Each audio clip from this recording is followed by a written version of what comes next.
연준의 빅스텝으로 미국에 이어 우리 증시도 큰 폭의 조정을 받았습니다. 통화 긴축 본격화가 우리 경제에 미칠 파장과 향후 시장의 반등 가능성을 분석합니다. 청정수소를 기반으로 수소 발전을 늘리는 내용의 수소법 개정안이 국회 통과를 앞두고 있습니다. 청정수소의 의무 발전을 제도화하고 탄소 중립과 거리가 먼 이른바 그레이 수소를 제외하는 내용이 담겼습니다. 새 정부가 은행의 예금과 대출 간 금리차 공시 주기를 석 달에서 한 달로 단축하는 방안을 추진하면서 업계가 반발하고 있습니다. 대출 이자 부담을 경감시키는 효과는 적고 금융사별 다양성만 해친다는 지적입니다. 코로나 완화 분위기 속 치킨 수요가 급격히 얼어붙고 있습니다. 포화 상태에 이른 치킨 업계의 새로운 돌파구로 해외 시장 진출이 떠오르고 있습니다. 올 하반기 제약 바이오 업계의 선전을 기대할 만한 굵직한 글로벌 학회들이 줄지어 대기하고 있습니다. 코로나 완화와 함께 주춤해진 주가가 다시 탄력을 받을 수 있을지 알아봅니다.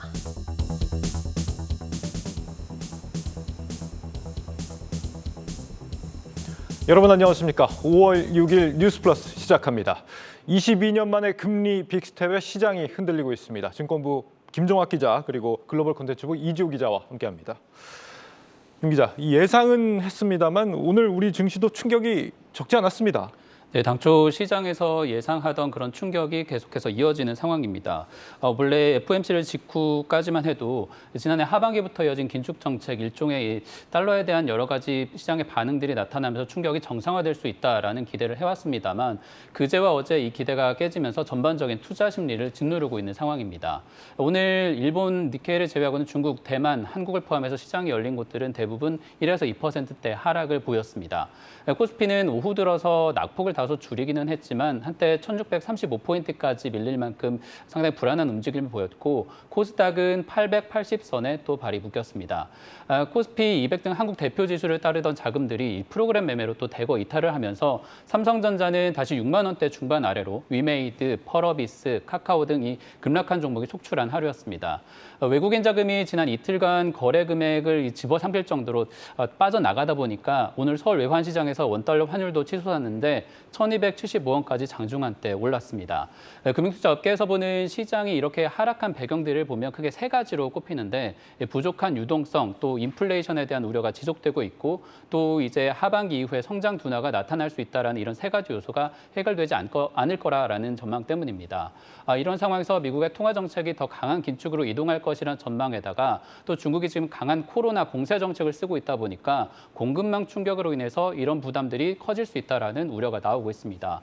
이런 상황에서 다음 주 이후에 이어질 경제 지표 발표를 하나씩 확인해 나가면서 오늘과 같은 변동성 장세가 이어질 수 있다라는 전망이 증권가에서 지금 나오고 있습니다. 네, 우리가 지금 1.2% 코스피 하락한 거를 뭐 적게 하락했다 이렇게 표현할 수는 없겠습니다만 네. 미국 증시 같은 경우는 지금 뭐 3%, 5%씩 이렇게 지금 빠지고 있는 상황이잖아요. 네. 그에 비해서 우리 증시는 좀 충격이 약한 것 같기도 한데 어떻게 봐야 됩니까? 네, 사실 어제 미국 증시 투자하셨던 분들은 장중에 또 서킷 브레이커 같은 게 나타나는 게 아니냐 굉장히 우려를 했었는데 예. 다행히 우리 증시는 비껴갔습니다. 어제 어린이날로 한국 증시가 쉰 덕분에 덜 올랐고 이로 인해서 덜 빠졌다 이렇게 조금 해석이 가능한 부분입니다. 예. 미국 같은 경우에는 FOMC 직후에 파월 연준 의장의 발언을 두고서 오히려 환호를 하면서 대부분의 종목들 특히 성장주들이 많은 시장 상승을 보였었는데 이런 종목들이 어제 상승분을 모두 상쇄할 정도로 빠져나가면서 시장이 큰 충격을 받았습니다.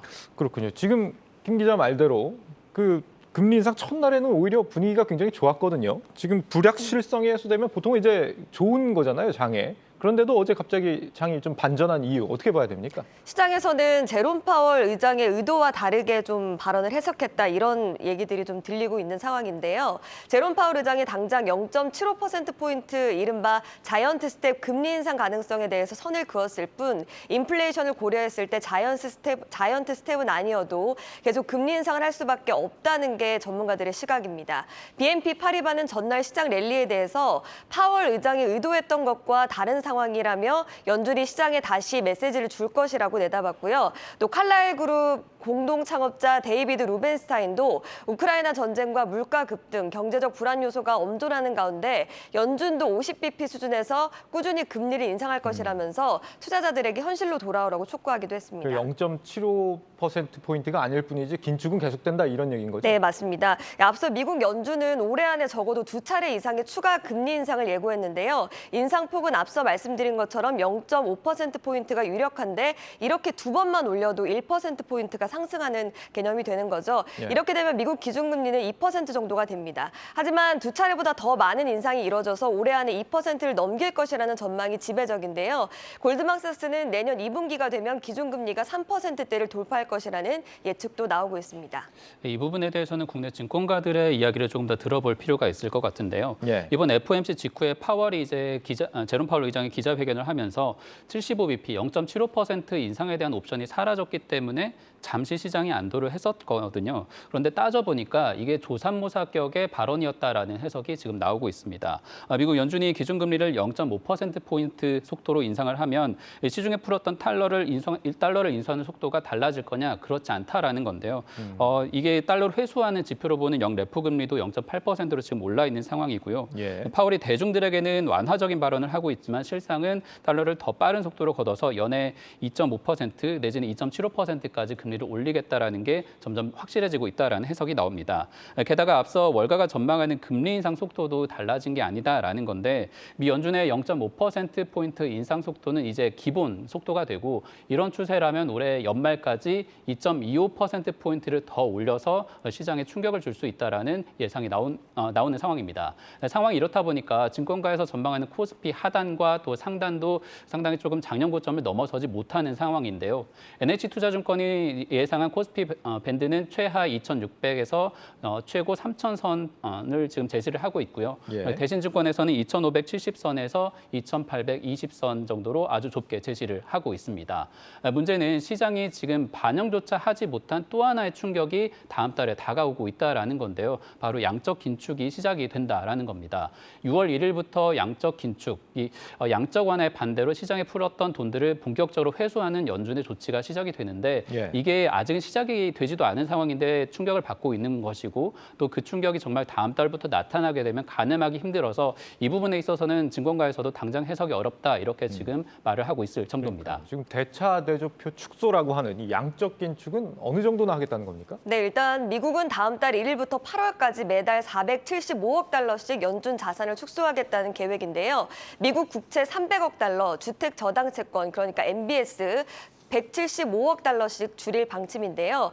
이후 9월부터는 월별 양적 긴축 규모를 950억 달러로 늘리기로 했습니다. 이렇게 되면 연준의 양적 긴축 월 상한선이 최대 500억 달러였던 2017년에서 2019년에 비해서 2배가량 빨리 연준의 자산 규모가 줄어들게 된다고 보시면 되겠습니다. 이게 예전부터 우리가 했던 얘기가 금리 인상에다가 이제 양적 긴축까지 더해지면 파괴력이 상당할 것이다 이렇게들 평가들을 했는데 실제 파괴력이 얼마나 될 걸로 예상이 됩니까? 일단 제가 파괴력을 정확하게 추정하기는 좀 힘들 것으로 보이지만요. 예. 일단 제롬 파월 연준 의장의 말대로라면 현재 계획된 속도대로 양적 긴축을 했을 때 향후 1년간 금리를 25bp 정도 올리는 수준이 될 것이라고 예상을 하고 있습니다. 생각보다는 큰 충격이 아니긴 하네요. 네. 아닌가요? 오히려 우리가 25bp를 언제부터 적은 충격이라고 얘기했는지 모르겠습니다. 네. 큰 충격일 수도 있겠습니다.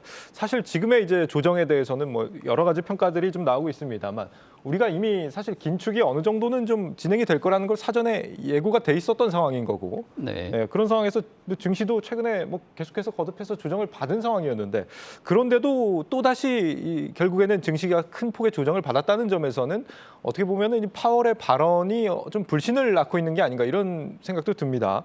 지금 그저께 금리를 올려도 경기 침체는 가능성이 크지 않을 것이다 이렇게 파월이 얘기를 했는데 그러고 나서 지금 고작 하루 만에 나타난 이 경기 지표가 상당히 좀 우려스러울 정도였거든요.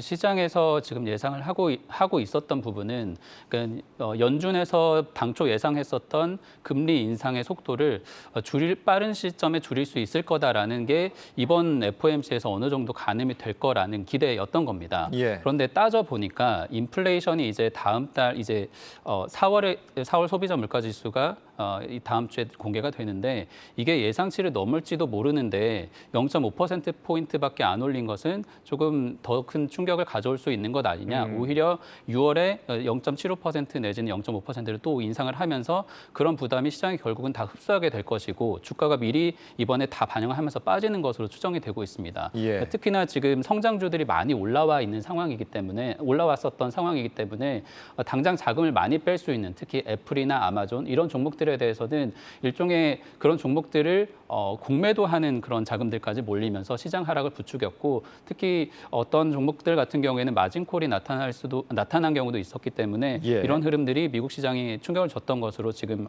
예. 파악이 되고 있습니다. 그 월가에서 보기로는 이제 미국의 1분기 노동 생산성이 어젯밤에 나타난 75년 만에 최악이다 이렇게 얘기가 나오다 보니까 네. 사실 이제 경기 침체를 좀 불사하고 통화 정책을 좀 강행하는 거 아닌가 이런 거에 대한 그 불안감도 좀 작용하지 않았을까 이렇게도 판단이 되는데요. 네, 그렇습니다. 실제 연준이 경기 침체 없이 물가를 잡으면서 경제를 연착륙시키는 것은 불가능에 가깝다는 의견이 많습니다. 연준이 제시한 인플레이션 상승률 목표치가 2%인데요. 8% 안팎을 넘을 정도로 고물가가 단기간 잡기 어렵다는 건데요. 제롬 파월 연준 의장이 또한 고용시장의 과열을 해소하겠다고 언급했는데 자연스레 실업률이 증가하면서 경기에 영향을 줄 가능성도 거론되고 있습니다. CNBC는 구직 사이트 트루잇의 자료를 인용해서 퇴직 후 1년 뒤 돌아온 노동자들의 복귀율이 3.2%로 지난 팬데믹 동안 직장 복귀율인 2%보다 상승했다고 전하기도 했는데요. 인플레이션이 잡히더라도 미국 실업률 또 경제 성장률이 시장의 발목을 잡을 수도 있다는 겁니다. 미국이 이렇게 금리를 올리게 되면은 통상적으로는 이제 외국인 자금이 신흥국에서 좀 빠져나가는 게 일반적이잖아요. 네. 우리 시장도 오늘 그래서 외국인들이 좀 많이 빠져나갔는데 외국인들 우리 시장에 다시 들어올 가능성 없을까요?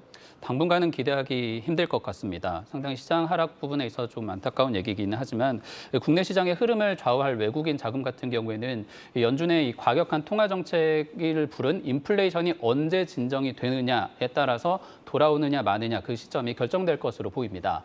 NA투자증권에서 이제 이 관련해서 코멘트를 내놨는데 오태동 리서치 센터장은 인플레이션의 진정이 분위기 반전 계기가 될 것이다. 5월 11일에 나올 이제 미국 소비자 물가지수 발표가 이러한 실마리를 잡아갈 수 있는 계기가 될 것이다라고 진단을 하고 있습니다. 예. 대신증권 역시 비슷한 시각인데 이경민 투자전략팀장도 이 물가의 어떤 정점 통과 시그널이 확인돼야 한다. 또 물가 정책에 대한 우려가 완화가 되고 경기 회복에 대한 기대가 커져야 이 시장이 반등할 수 있고 외국인도 돌아올 것이다라고 지금 전망을 하고 있습니다. 우리 시간으로 아까 말씀드린 것처럼 다음 주 수요일 밤에 이 미국의 4월 소비자 물가 지수가 나오는데 이게 아주 중요한 지수가 될 것 같고요. 또 6월 FOMC 회의 이전에 5월 소비자 물가 지수가 또 한 번 더 공개가 됩니다.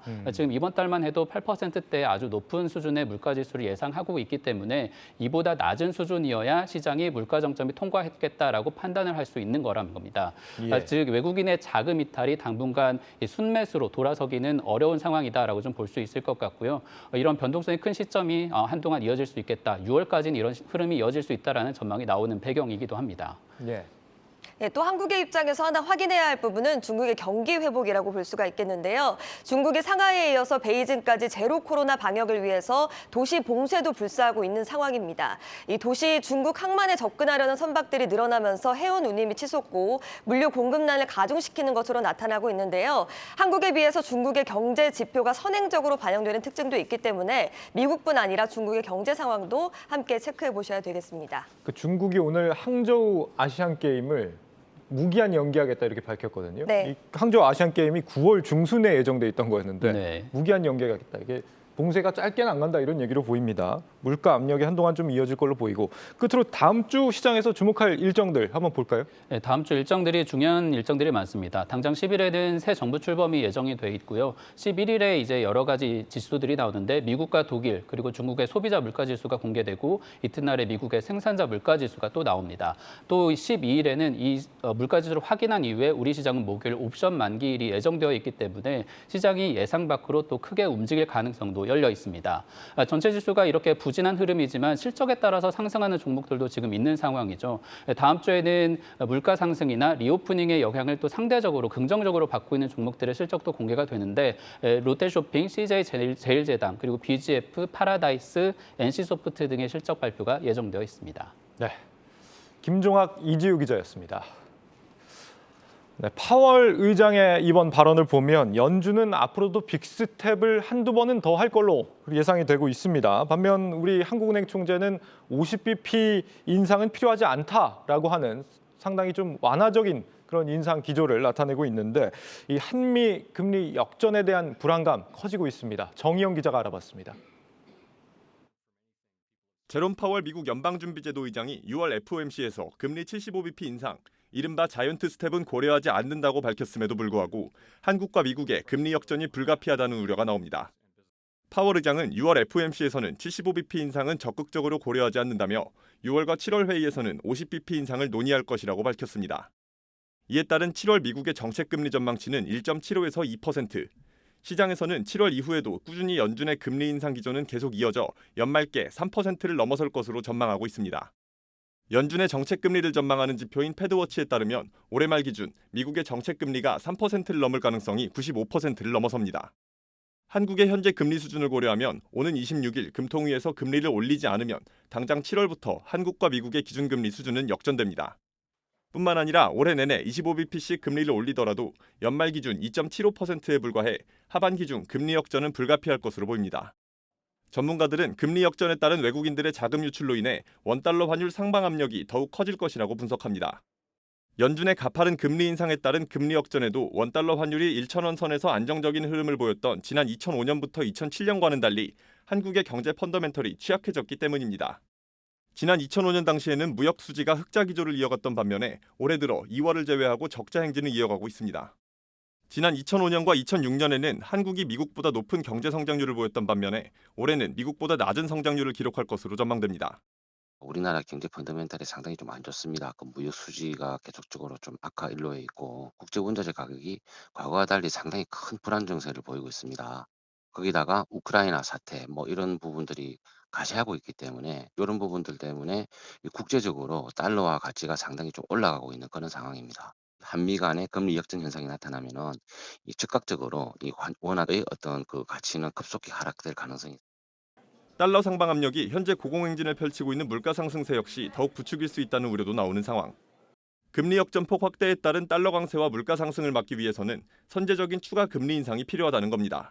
이 역전의 폭이 굉장히 커지면 환율의 상승 압력도 그만큼 커지고 그것에 따른 수입 물가 상승 압력도 상당히 커지면서 우리나라 물가 관리에도 영향을 주기 때문에 당연히 자금 이탈뿐만 아니라 물가에 대한 영향을 감안해 보면 한국은행 역시 금리를 인상할 가능성이 높다라고 생각하고 있습니다. 한국은행은 오는 26일 금융통화위원회를 열고 5월 기준금리 인상 여부를 결정할 예정입니다. 한국경제TV 정희영입니다.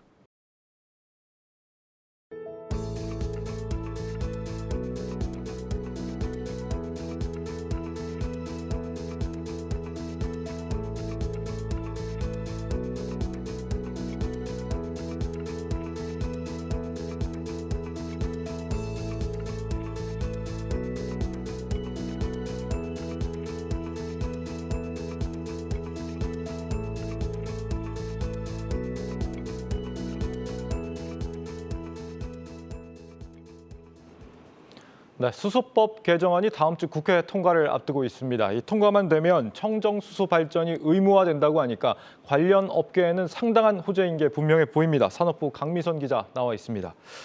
강 기자, 이번 개정안 핵심이 뭡니까? 네, 먼저 통과된 법안은 크게 두 가지 틀로 나뉩니다. 먼저 청정수소에 대한 구체적인 정의와 인증, 다음으로 청정수소 의무 발전과 판매입니다. 어디까지를 깨끗한 수소, 청정수소로 볼 것인지 기준이 서야 지원금 혜택 체계가 잡히고 기업들이 앞으로 사업 방향을 잡을 수 있기 때문인데요. 발전소들이 기존 신재생 에너지 발전과 별도로 청정수소를 의무적으로 생산해야 하는 제도 역시 생긴 점도 의미가 큽니다. 구매하는 전력의 일정 비율 이상을 수소 생량 전력으로 구입해야 수소 연료 전지 보급이 늘고 업체들은 더 많은 수주 기회를 잡을 수 있게 됩니다. 지금 이 수소법 개정안이 법안 소위를 통과를 한 거고요. 다음 주 월요일에 본회의를 통과하면 이제 끝이 난다 이겁니까? 이제 전체 회의, 산자위 전체 회의입니다. 아, 그렇군요. 청정수소가 뭔지 이제 정확하게 정의를 좀 내려주는 거고, 발전소에서 이제 의무적으로 발전을 하게 만들어준다. 이게 이번 개정안의 골자라는 건데, 이 기준에 따르면 어디까지가 청정수소인 겁니까? 네, 먼저 우리나라 수소 생산량의 이제 94%가 이제 그레이 수소인데요. 예. 그레이 수소는 이제 청정 수소가 아닙니다. 천연가스를 이용해 쉽게 생산하지만 이제 수소 1kg당 탄소가 10kg 이제 나오면서 환경 오염이 더 될 수 있습니다. 수소는 크게 방금 말한 그레이 수소, 그리고 이 그레이 수소에서 이산화탄소를 제거하는 탄소 포집 기술을 이용한 이제 블루 수소, 재생 에너지를 활용해 이제 탄소 배출이 없는 그린 수소로 나뉩니다.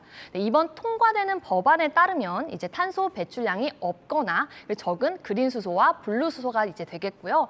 그레이 수소는 빠지게 되겠습니다. 그레이는 이번에 빠지고 그린은 좀 갈 길이 멀다고 하고 그러면 이제 블루가 앞으로 좀 기대주다 이런 얘기가 될 것 같은데 요즘 또 거론되는 것 중에 뭐 핑크, 퍼플 수소 이런 것들도 있잖아요. 네. 이런 거는 아예 내용이 빠진 겁니까? 이제 탄소 배출량을 기준으로 하기 때문에 아직 기술 발전도 많이 되어 있지 않아서 그거는 이제 추후에 이제 하위 이제 법령으로 이제 논의될 예정입니다. 그렇군요. 이번 법안 통과 이후에 좀 더 좀 구체화될 그런 부분들이 많은 모양입니다. 네, 많습니다. 그렇군요. 네, 탄소가 이제 어디까지 저탄소인지 이제 수치적인 범위가 정해져 있지 않으면서인데요. 전문가들은 이제 수소 생태계를 둘러싸고 전 세계적인 경쟁이 치열한 만큼 이제 서둘러 제도를 정비해야 한다고 말합니다. 네, 사실 개정안 처리가 이제 1년이나 이렇게 미뤄지면서 경쟁 국가인 중국과 일본과 비교해서도 이제 법안 구축이 늦은 편입니다. 중국은 2020년, 일본은 2018년 관련 청정수소 정의에서 더 나아간 구체적인 인증 기준까지 만들어 놓은 상태입니다. 수소 강국치고는 우리가 좀 너무 좀 뒤처져 있는 게 아닌가 싶은 생각도 드는데 그러면 이번 개정안 이후에 수소 산업 중에서도 좀 성장할 것으로 기대되는 분야가 있습니까? 네, 먼저 수소 생태계를 먼저 말씀드리고 싶은데요. 이제 수소 생태계는 크게 생산 그리고 유통, 활용 세 가지로 나뉩니다. 이제 표를 보시면요, 그동안 우리나라에서 주로 연료전지, 이제 수소차 등 수소를 이제 활용하는 부분에 강점이 있었는데 이번 개정안으로 수소 경제 파이 자체가 커질 전망입니다. GS 칼텍스 등 수소 생산 업체들이 이제 그레이 수소와 함께 그린, 블루 수소를 생산해야 될 이제 유인책이 생기는 건데요. 특히 생산 업체들에게는 저탄소를 배출하는 블루 수소가 핵심입니다. 기존 그레이 수소에서 탄소 배출량을 줄이거나 제거하는 기술, 이걸 탄소 포집 기술이라고 하는데 얼마나 발전시킬 수 있을지가 중요합니다. 네, 당장 시행이 어려운 무탄소인 이제 그린 수소는 이제 관련 기술이 좀 현실성이 좀 떨어지기 때문이죠. 예. 그리고 이제 만들어진 수소를 운반하고 저장하는 업체들의 역할도 더 커질 예정입니다. 오늘 이제 수소 관련주들도 이런 이유로 좀 강세를 보였는데 이 어떤 회사들입니까? 네, 이제 먼저 수소 생산과 운송 기업들이 이제 재평가를 받았다고 볼 수 있습니다. 생산과 운송 등 수소 생태계 자체를 활성화하겠다는 가이드라인이 개정안에 담겨서인데요. 앞으로 이제 청정 수소를 생산하게 될 롯데케미칼을 비롯한 에너지 업체들, 수소를 운반하거나 공급할 때 필요한 장비와 소재를 만드는 효성 첨단 소재나 유니크 같은 주가들이 오른 것이 바로 그 이유에서인데요. 네, 현대차의 경우에는 수소 원료 전지를 이제 만들지만 원자재 수급난 등 자동차 산업 전반의 위험 요인들이 아직 해소되지 않고 있어서 하락 마감했습니다. 반면 수소 연료 전지 전문 업체인 듀산 퓨어셀은 수주 불확실성이 풀리면서 급등세를 보였습니다. 알겠습니다. 오늘 제목과 해시태그 한번 정리해 볼까요? 네, 첫 발로 내디딘 수소 경제 꽃길만 걷자라고 뽑았고요. 해시태그는 커진 수소 생태계, 이제 경쟁보다 협력으로 꼽았습니다. 네, 산업부 강미선 기자였습니다.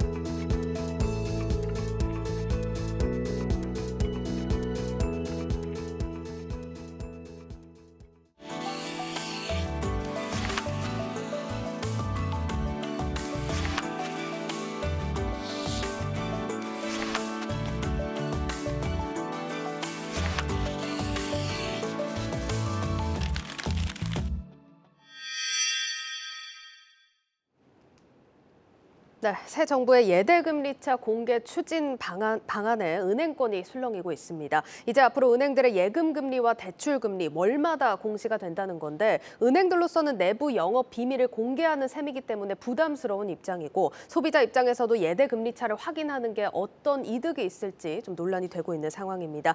예대금리차 공개 과연 필요한 것인지 오늘 경제부 신용훈 기자와 함께 짚어보겠습니다. 예, 신 기자 먼저 이 실효성을 좀 따져보기 전에 예대 금리차 공개 이게 어떤 배경에서 나오게 된 겁니까? 가장 큰 이유는 서민들 대상으로 지금 은행들이 이자 장사하고 있다라는 인식이 팽배했기 때문이라고 볼 수가 네. 있겠는데요.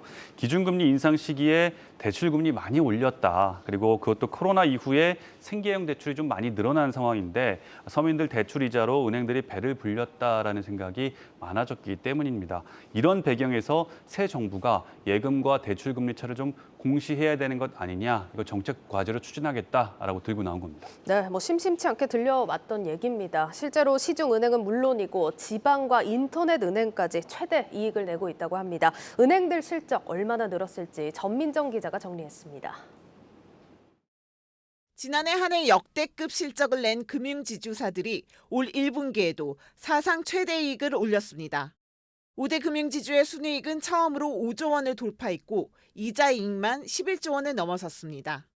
당초 은행 가계대출이 매월 감소세를 보이면서 지주사 실적에 부정적인 영향을 줄 것이란 우려도 있었던 상황. 하지만 기준금리 인상 덕에 대출금리가 오르면서 은행의 이자 수익이 두 자릿수 급증한 것이 전체 실적 상승을 이끌었습니다. 예금금리보다 대출금리가 더 가파르게 올라 예대 마진이 커졌고 이것이 은행들의 수익성을 좌우하는 순이자 마진을 높인 것입니다. 실제 지난달의 경우 예적금 금리가 0.03%포인트 찔끔 오른 데 반해 대출금리는 0.08%포인트나 크게 오르면서 예대금리 차가 3년 만에 가장 큰 폭으로 벌어졌습니다. 지방금융지주들이 1분기 최대 규모의 순이익을 올릴 수 있었던 것도 지방은행의 이자 이익 성장세 덕분이었습니다. 특히 지방은행들은 변동금리 대출 비중이 80% 수준이어서 금리가 오를수록 이자 수익이 전국구 은행들보다 가파르게 늘어납니다. 비대면 대출과 같은 혁신 금융 서비스로 승부한다던 인터넷 뱅크도 예외는 아니었습니다. 카카오뱅크는 올 1분기 분기 최대 영업이익을 달성했는데 이자 수익이 60% 가까이 늘어난 영향이 컸습니다.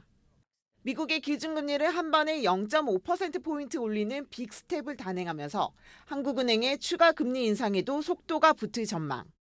기준금리 인상에 따라 예대금리 차는 더욱 확대될 가능성이 큰 만큼 올해도 은행들의 이자 이익 고공행진은 이어질 것으로 보입니다. 한국경제TV 전민정입니다. 네, 은행들 실적 상황 좀 보셨지만 이런 호실적뿐만 아니라 은행들의 예대 마진 논란 심심치 않게 들어보셨을 겁니다. 사실 이전부터 계속해서 이야기가 나왔고 논란도 더 많이 되고 있었는데 유독 최근 들어서 조금 더 민감하게 반응을 하는 것 같더라고요. 네, 사실 뭐 그 이유를 좀 살펴드리면 네. 앞서 전민정 기자의 리포트를 통해서도 보셨듯이 은행들이 최근에 역대급 실적들을 잇따라 발표를 했습니다. 뭐 시중 은행들뿐만 아니라 인터넷 은행들까지 굉장히 높은 실적들을 냈는데요. 그런데 막상 서민들 이자 부담을 보니까 지지난해보다 상당히 높아졌단 말입니다. 그만큼 예금과 대출 금리 차가 높아졌기 때문에 서민들 부담이 상당히 높아졌다라는 뜻인데요. 네. 실제로 은행들 연도별 역대 예대금리 차를 좀 살펴보면요. 2018년도에 1.9%였습니다. 표를 좀 보면서 살펴드리죠. 예. 그러던 것이 2019년에는 1.7%로 낮아졌다가 코로나를 기점으로 해서 다시금 급상승세를 보였습니다. 2020년에 1.75%, 2021년에 1.8%까지 급등을 했습니다. 예. 여기에 코로나 팬데믹으로 서민들 대출 수요는 크게 늘면서 은행들 이자 수익도 상당히 급증을 했는데요. 국내 은행들의 이자 이익은 2020년 41조 원을 넘은 데 이어서 2021년에는 46조 원으로 크게 늘었습니다. 뭐 1년 만에 5조 원이 넘게 불어났다는 얘기네요. 맞습니다. 코로나 시국에 뭐 서민들 대출 들고 그만큼 기준금리도 올라가면서 예금과 대출 금리 차가 높아졌기 때문에 은행들의 수익이 높아졌다라고 할 수가 있겠는데 예. 은행들 서민들 이자 부담 등골 빼서 은행들 배를 불렸다라는 인식이 여기에서 나왔다라고 할 수가 있겠습니다. 네. 일단 이런 배경이 있었다 이렇게 살펴봤는데 은행들 입장에서도 한번 좀 살펴보겠습니다. 뭐 코로나 때 이렇게 생각을 해보면 사회공헌 비중도 굉장히 많이 늘렸던 걸로 알고 있고 서민들을 위한 상품들도 많이 내놨던 걸로 알고 있습니다. 이렇게 네. 노력들에 비해서 좀 논란이 많은 상황인데 은행들 입장에서는 좀 억울하다 이런 소리 나올 수도 있을 것 같습니다. 맞습니다. 사실 뭐 2017년 이후에 5대 지주와 은행들의 사회 공헌액을 제가 좀 취합을 해봤는데요. 네. 코로나 이전 이 저금리 시기였던 때에도 꾸준하게 사회 공헌액을 늘려왔던 것이 사실이었습니다.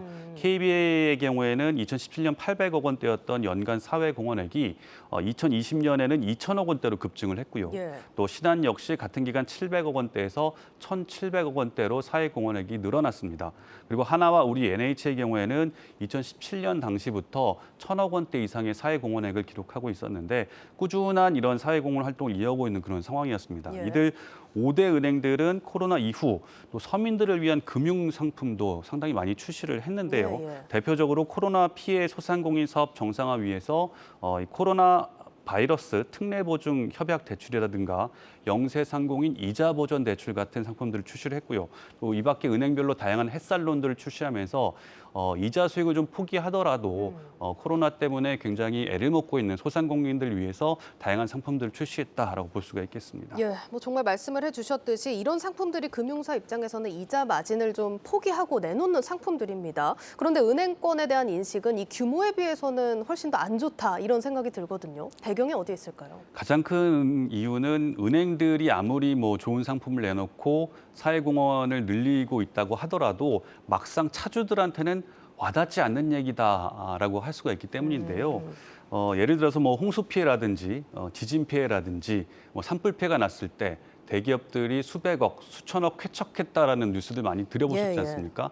아무리 뭐 수백억, 수천억 쾌척했다고 하더라도 당장 내가 필요한 물 한 병, 담요 한 잔 갖다 주는 사람이 더 고맙지 않습니까? 그렇죠. 그런 것처럼 돈을 빌린 차주 입장에서는 아무리 은행들이 사회공헌을 많이 했다고 하더라도 내가 내고 있는 은행 이자가 아직까지 이렇게 비싼데 네. 그게 뭐 나한테 무슨 소용이야라는 인식들을 많이 갖고 있다고 할 수가 있겠습니다. 와닿지가 않는다는 거네요, 소비자들이. 그렇죠. 때문에 은행들의 사회 환원 방식도 이 차주들 개개인한테 혜택을 주는 방식으로 좀 바뀌어야 한다라는 주장도 나오고 있는데 예를 들어서 대출 받을 때 우대금리를 다양한 차주들이 골고루 받을 수 있도록 다양하게 금리 설계를 한다든지 이 담보 요건도 내 형편에 맞게 일정 기준 이하의 자산도 담보로 잡힐 수 있게 해준다든지 또 상환 여건에 따라서 무이자 상환 기간을 적용해 준다든지 이렇게 차주들을 위한 유연한 정책이 필요하다라고 볼 수가 있겠습니다. 네, 뭐 일단 소비자들이 느낄 수 있게 좀 유연하게 정책을 변경할 필요가 있다 이렇게 좀 정리를 할 수 있을 것 같은데 사실 저만 그런지 모르겠지만 괜히 이제 대출 창구 가면 좀 주눅도 들고 불편하고 이렇거든요. 마치 뭐 대출 받는 사람들이 뭐 죄 지은 사람인 것처럼 뭐 은행권의 창구에 가다 보면은 그 예금 금리 창구랑 대출 금리 창구 분위기가 완전히 다르다라는 얘기도 우스갯소리도 있는데 실제로 이제 상환 평가위원 소득 준비서를 낼 때 주눅이 드는 분들도 상당히 많이 있다고 합니다. 때문에 이렇게 대출을 받고 이자를 높은 이자를 내더라도 내가 이 이자를 낼 만하다라는 인식을 가질 수 있도록 차주들 개개인을 위한 그런 정책을 펼치는 게 중요하지 않나 생각을 해봅니다. 네, 이런 부분도 개선이 된다면 소비자들 더 좋아하지 않을까 싶습니다. 자, 마지막으로 일단 예대금리차 공시를 한다. 뭐 알겠습니다. 근데 이게 공시를 한다고 해서 서민들 이자 부담이 줄어드냐? 이 질문에 대해서는 사실 아니라는 답변이 나오거든요. 맞습니다. 사실 뭐 결론부터 말씀을 드리면 은행도 차주에게도 득이 되지 않을 것이다라는 전망들이 상당히 많이 나오고 있는 상황입니다. 왜냐하면 지금도 예금과 대출 금리 차를 공시를 하고 있는 곳이 있거든요. 바로 은행연합회 사이트를 통해서 개별 상품별로 확인을 할 수가 있습니다. 내가 원하는 상품 금리가 얼마인지 직접 들어가서 확인을 할 수가 있는데 이렇게 금리 차 확인을 할 수가 있었지만 그동안 어땠습니까? 예금과 대출 금리 차가 줄어든 거는 아니지 않습니까? 때문에 그저 시장 원리에 따라서 대출자가 많이 늘어났기 때문에 이만큼 그 예대금리 차가 벌어졌다라고 할 수가 있는데 그런 시장 원리를 좀 생각한다면은 지금의 정책을 좀 다시 한번 고민해봐야 되지 않을까 생각이 듭니다. 알겠습니다. 뭐 오늘 인터뷰 준비되어 있다고 하는데 한번 들어볼까요? 네, 한번 들어보시죠. 주택담보대출이라든지 신용대출이라든지 마이너스 통장이라든지 이런 것들이 신용 등급별로 그리고 평균 최저, 최고 이것들이 다 공시가 되고 있기 때문에 취급하는 또 상품들이 조금씩 다를 수가 있어요. 예를 들어서 산업은행 같은 경우에는 주택담보대출이라든지 이런 것들을 거의 취급하지 않거든요. 인터넷 전문은행 같은 경우에는 중저 신용자를 이제 대상으로 대출을 많이 하려고 만든 곳이기 때문에 예대 마진 차이가 생각보다 클 수가 있습니다. 네, 지금 일각에서는 예대금리 차를 낮추기 위해서 높은 금리로 대출을 받는 수요를 줄여야 하기 때문에 상대적으로 신용 점수가 저조한 사람들의 대출을 축소할 수 있다. 이런 우려도 나오고 있다는 점까지 좀 추가로 전해드리겠습니다. 자, 신 기자, 오늘 마지막으로 유튜브 제목과 내용 어떻게 정리를 할까요? 일단 유튜브 제목으로는 예대금리차 공개하면 이자 깎아줄까? 라는 부분 하고요. 또 해시태그는 이자 장사 예대 마진으로 꼽아봤습니다. 네, 여기까지 듣겠습니다. 경제부 신용훈 기자였습니다.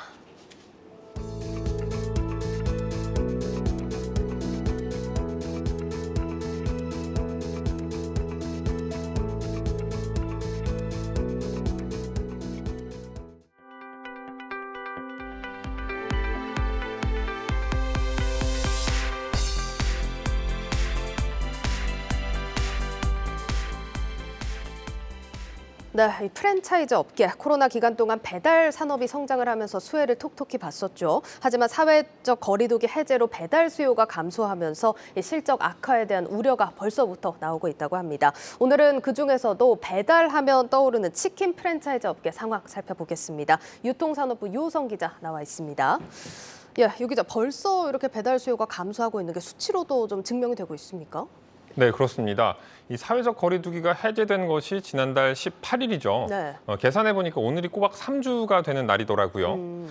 홍대나 강남처럼 사람이 많이 모이는 거리를 돌아다니다 보면 이제는 코로나가 완전히 끝났다라는 생각이 들 정도로 인파가 맞아요. 넘쳐나고 있습니다. 예. 하지만 이런 현상이 반대급부로 배달 수요는 또 줄어들고 있습니다. 실제로 배달 앱 이용자가 얼마나 줄어들었는지를 저희가 한번 분석을 해봤는데 오미크론 확산세가 거셌던 지난 1월과 4월을 비교해 보면 4월의 배달 앱 이용자 수는 무려 10% 가까이 줄어들었습니다. 이 3월까지는 이용자 수에 큰 변화가 없다가 거리두기 해제 분위기가 무르익은 4월에 특히 감소폭이 컸습니다. 실제로 치킨 전문점은 10곳 가운데 8곳이 배달 앱을 이용하고 있을 만큼 배달 의존도가 높거든요. 네. 전체적인 배달 수요가 감소하고 있으니 치킨집 타격이 클 수밖에 없는 그런 실정입니다. 치킨은 사실 국민 음식이다 보니까 견고할 줄 알았는데 좀 큰일입니다. 근데 치킨 프랜차이즈들 실적을 보면은 몇 년간 정말 고공 성장을 했습니다. 지난해에는 치킨 빅3 업체 사상 최대 실적을 기록하기도 했잖아요. 네, 조금 더 구체적으로 좀 들여다보면요. 아무래도 배달 수요가 줄어들다 보니까 치킨 프랜차이즈들의 과거와 같은 성장을 할 수 있을 것인지 여기에 대해서는 조금 물음표가 좀 붙고 있어요. 네. 이 치킨 프랜차이즈 1, 2, 3, 2 사업자 모두 코로나19 2년을 지나면서 엄청난 성장을 해왔거든요. 교촌이 33%, 네. BHC가 93%, BBQ가 48% 각각 성장했습니다. 하지만 코로나 특수로 성장에 또 한 번 코로나 특수로 성장해온 만큼 이런 효과를 걷어내고 나면 다시 예전으로 돌아갈 것이라는 그런 우려들이 좀 나오고 있습니다. 예. 매출 기준 1위 사업자가 교촌인데 코로나19 이전 연평균 8% 정도밖에는 성장을 하지 못했습니다. BBQ도 2년 동안 1% 성장이 그쳤거든요. 네. 아무리 배달 음식이 활성화됐다고는 하지만 아무래도 선택권이 좀 좁았잖아요. 이 밖에서 다양한 음식을 먹을 수 있게 된 만큼 치킨 프랜차이즈 성장에는 제동이 걸릴 수밖에 없는 상황인 것이죠. 전문가 이야기를 한번 들어보시죠. 팬데믹 현상이 어느 정도 이제 좀 수그러들면서 많은 사람들이 이제 오프라인 쪽으로 밖으로 나오게 되고 그렇게 되면 먹게 되는 음식의 어떤 선택권들도 많이 늘어나겠기 때문에 치킨에 대한 관련된 수요들도 조금은 줄어들 것이라고 판단이 듭니다. 네, 보셨다시피 사회적인 상황에 대해서도 영향을 받고 있지만 유 기자, 요즘 치킨 업계가 가격을 계속 인상하다 보니까 비판들이 나오는데 강도가 생각보다 높더라고요. 예, 치킨 프랜차이즈들이 아무래도 이 원재료값 상승을 이유로 지난해부터 서서히 가격을 올렸죠. 예. 이 사실 원재료값이 올랐다는 치킨 회사들의 주장은 아주 틀린 말은 아닙니다. 네. 치킨을 튀길 때 사용하는 밀가루나 팜유 가격이 전체적으로 많이 오르기도 했거든요. 네. 지난 4월 기준으로 밀가루 1톤당 수입 단가는 $420에 거래가 됐는데 이는 1년 전과 비교하면 41.4% 오른 수치입니다. 예. 팜유 가격도 지난해 같은 기간과 비교해 2배가량 올랐고 여기에 치킨의 주 재료라고 할 수 있는 생닭 가격도 1년 전에 비해 16% 올랐습니다. 이 원부재료 값이 모두 오르고 있다 보니까 가격 인상을 할 수밖에 없었던 거죠. 네. 하지만 가격 인상 폭이 적절했냐를 두고는 논란이 좀 많이 있습니다. 좀 과했다는 거죠. 그렇습니다. 지난해 매출뿐만이 아니라 영업이익도 나쁘지 않았거든요. 네. BHC는 영업이익률이 27.2%였고 BBQ는 17%, 교촌은 8% 정도인데 식품업계의 평균 영업이익률이 5% 내외인 점을 감안한다면 장사를 꽤 잘한 겁니다. 네. 더군다나 가격을 올리면서 가맹점주들로부터 원재료 값을 인상하지 않았습니까? 예. 그러다 보니 프랜차이즈 본사는 손해보는 것 없이 소비자와 가맹점한테만 고통을 전가하고 있다. 이런 비판이 나오고 있는 것이죠. 네, 치킨 프랜차이즈들 지난해 최대 실적을 냈다고 기뻐할 상황이 아니라 대책을 좀 세워야 할 것 같습니다. 뭐 거론되고 있는 게 있나요? 이 아이러니하게도 이 코로나19가 이 치킨 프랜차이즈 업체들을 한 번 더 도와줄 것으로 좀 보입니다. 예. 이 코로나19로 인한 집콕 문화가 전 세계 OTT 시장을 한 단계 점프업시키면서 한류 콘텐츠들도 덕을 많이 받거든요. 이 한류 콘텐츠 확산 덕분에 자연스럽게 K푸드 문화에 대한 관심이 높아졌고 이 가운데 특히 치맥 문화가 주목을 많이 받았습니다. 실제 외국인들이 한국식 치킨을 어떻게 평가하고 있는지 전효성 기자가 살펴봤습니다. 외국인들이 한국식 치킨을 맛보더니 감탄사를 연발합니다. Yeah, we don't even want to talk. We just want to eat, but it's sweet. I love sweet. Usually a wings guy. These are hands down the best wings I've ever had. That is fantastic. 실제 외국인들이 먹어보고 싶은 K푸드 순위에서 치킨은 비빔밥과 불고기를 제치고 1위로 꼽히기도 했습니다. 한국식 치킨의 강점은 단연 다양한 소스입니다. You can tell the Oriental with the sweet barbecue sauce taste. I'm starting to wonder if this is authentic though, because I like it too much. 이처럼 우리나라 치킨이 해외에서 먹어보고 싶은 먹거리로 소문나자 국내 치킨 기업들도 해외 시장에 눈을 돌리고 있습니다. 엔데믹 시기 배달 음식 수요가 줄어들 것으로 예상되는 상황에서 해외 시장 개척은 치킨 업계의 또 다른 핵심 전략으로 꼽힙니다. 또 코로나 시기를 거치며 해외에서 배달 문화가 자리 잡은 것은 우리 치킨 기업이 해외로 진출하는 기회가 되기도 했습니다. 하지만 해외 시장 진출이 모두에게 열려 있는 것은 아닙니다. 치킨 업계의 경쟁이 치열한 상황에서 막대한 초기 투자가 필요한 해외 진출은 대형 치킨 프랜차이즈 업체만이 가능한 상황입니다. 실제 대형 치킨 프랜차이즈 업체 사이에서도 해외 진출 규모는 큰 차이가 벌어진 상황입니다. 외국에서는 소방법부터 해가지고 사업자 등록증 영업신고증 받는 게 일단 공무원이 정해지고 한 6개월 이상 걸려버려요. 기간도 엄청 걸리고 비용도 매장의 컨디션에 따라서 어떻게 인테리어 들어가느냐 평수에 따라 많이 다르기 때문에 20년째 국내 배달 음식 1위의 자리를 고수하고 있는 치킨이 세계인의 입맛까지 사로잡을 수 있을지 이목이 집중됩니다. 네, 여기 이제 해외에서 좀 치킨 프랜차이즈 업계도 돌파구를 찾을 수 있지 않을까 싶은데 사실 잘 팔리는 곳은 한정돼 있잖아요. 여기도 경쟁이 되게 심각하겠어요. 네, 특히 경쟁이 심한 곳은 중국과 동남아 지역입니다. 네. 이 교촌치킨은 이 지역에 60개 직영점을 운영하고 있고 BBQ는 말레이시아, 필리핀, 대만 등의 63개 매장이 운영 중에 있습니다. 해외 진출에 소극적이라는 평가를 받는 BHC도 홍콩에만 세 곳의 직영점을 운영하고 있으니 인근 국가에서 K치킨의 인기가 상당하다는 것을 알 수가 있습니다. 네. 그런데 최근에는 또 북미 지역이 새로운 격전지로 떠오르고 있습니다. BBQ는 미국과 캐나다 등 북미 지역에서 250여 개 매장을 운영 중인데 여기에 교촌치킨이 도전장을 내밀었습니다. 특이하게도 교촌치킨은 그동안 해외 진출을 할 때 고수했던 직영 형태가 아니라 네. 가맹사업 형태로 진출합니다. 가맹사업은 직영 매장을 운영하는 것보다 적은 비용에 사업 확장이 빠르다는 것이 장점이거든요. 후발주자인 교촌이 국내뿐 아니라 향후 미국에서도 BBQ를 제치고 1위에 오르겠다는 의지를 나타낸 것이라고 할 수 있겠습니다. 네, 잘 들었습니다. 유통산업부 유호성 기자였습니다.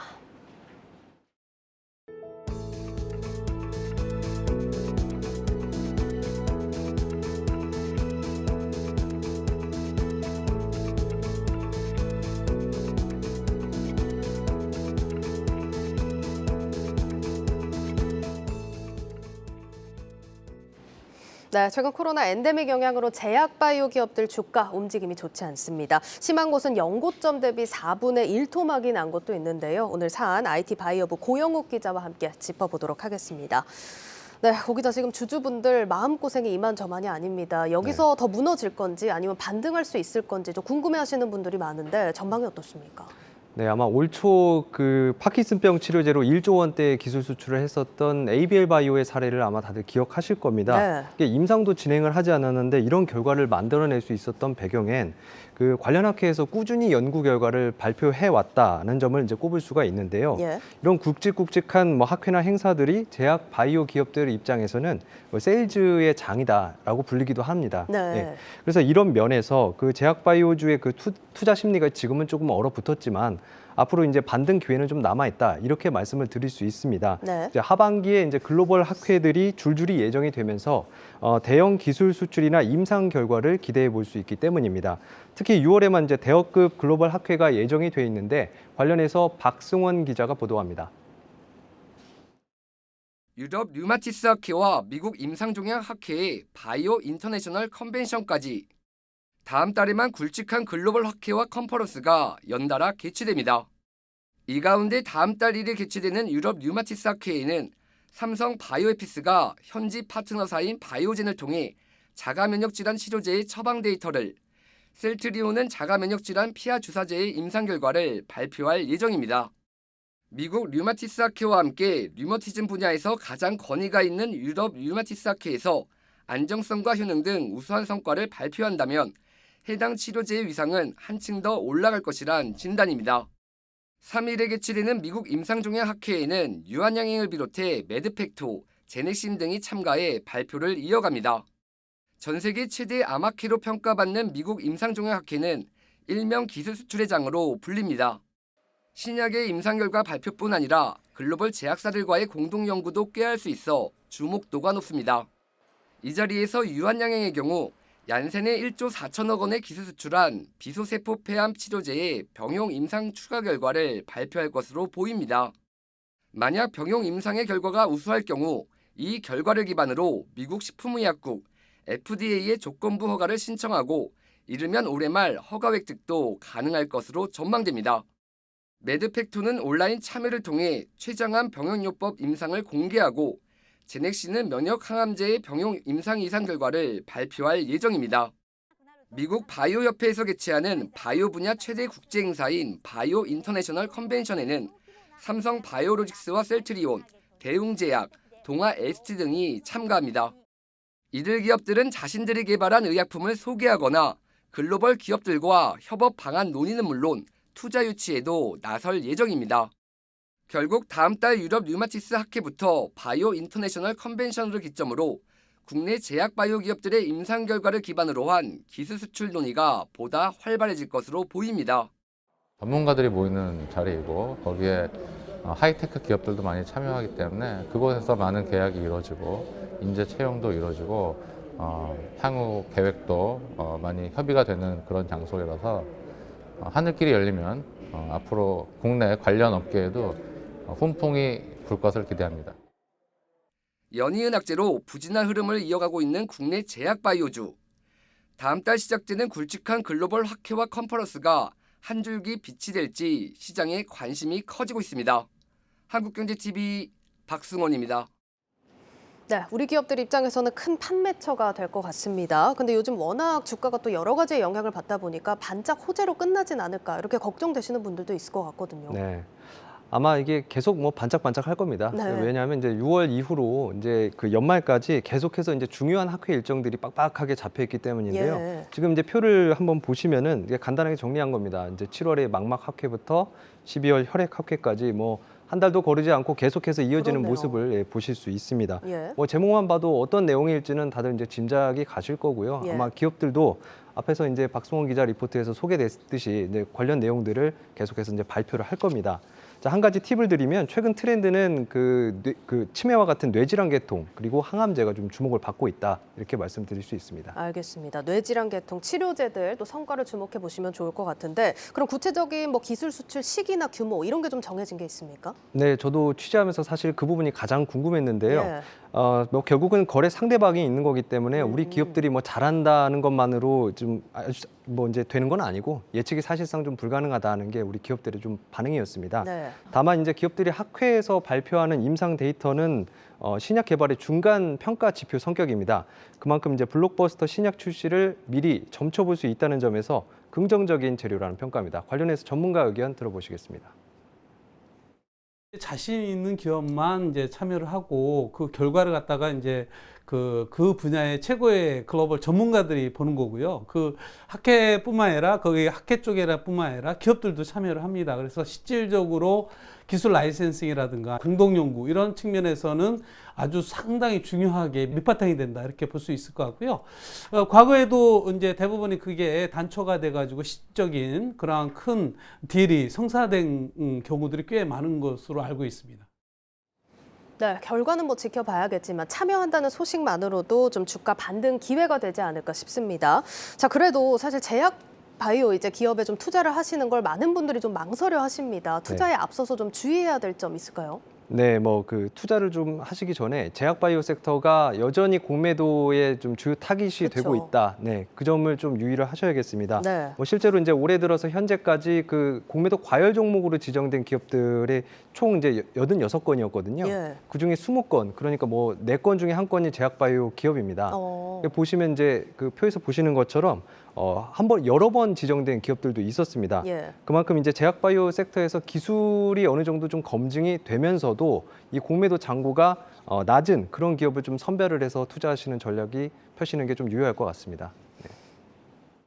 코비드가 종식이 되면서 사람들이 다시금 병원에 자주 들어가게 되고 이제 수술 부분도 좀 개선이 될 거고요. 글로벌 빅파마들이나 FDA 같은 곳들이 오프라인 실사가 가능해집니다. 그러면 M&A나 기술 이전 관련된 부분들도 하반기에 본격화될 수 있다고 보고 있고요. 학회 관련 모멘텀이 있는 기업들이나 전통 제약사들 중에 앞으로 실적도 상향되고 또 모멘텀도 계속적으로 있는 기업들을 요즘에 보고서들이 많이 나오고 있거든요. 스테인 임플란트를 포함해서 실적이 받쳐주면서 갈 수 있는 목표 주가 상향되는 이런 기업들을 좀 보시면 좋을 것 같습니다. 네, 실적이 받쳐주고 공매도 잔고가 낮은 종목에 접근하시는 게 유효할 것 같습니다. 지금까지 IT 바이오부 고영욱 기자였습니다.